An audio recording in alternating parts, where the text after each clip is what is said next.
I think the president made the right call on, cracking down on crime in D.C. I mean, I've lived in D.C. for several years.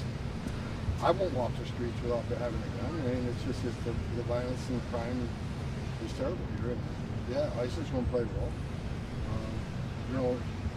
ICE officers are trained in police tactics too. You go through the ICE Academy, there's a huge portion of that academy on police duties, police responsibilities whether it's constitutional rights, handcuffing,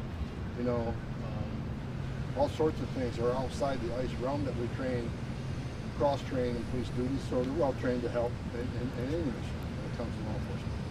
Mr. Homan, DHS says 100,000 Americans have signed up to be a part of ICE. How many of those folks do you think will ultimately get signed on in order for the agency to meet its deportation goals? We need 110,000, so we need to hire the best of that 100,000.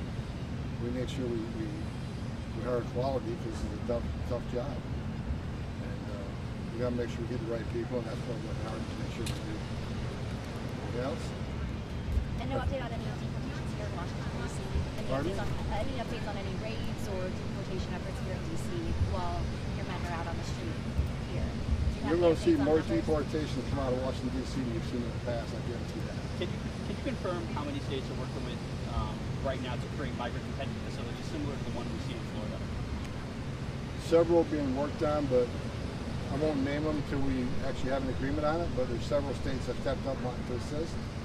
And that's really a question for the secretary who's handling that, but we'll see what states come through, but I applaud the state stepping forward. This has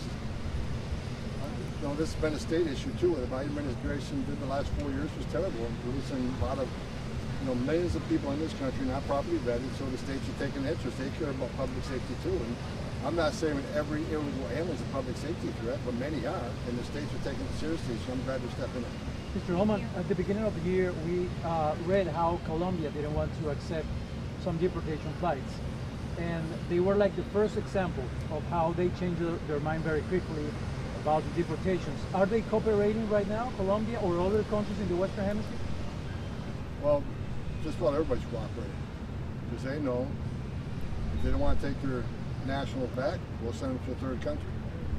One thing's for sure, an illegal alien criminal threat, a public safety threat, or national security threat isn't staying here. So either the company takes it back or sends it to a safe third country.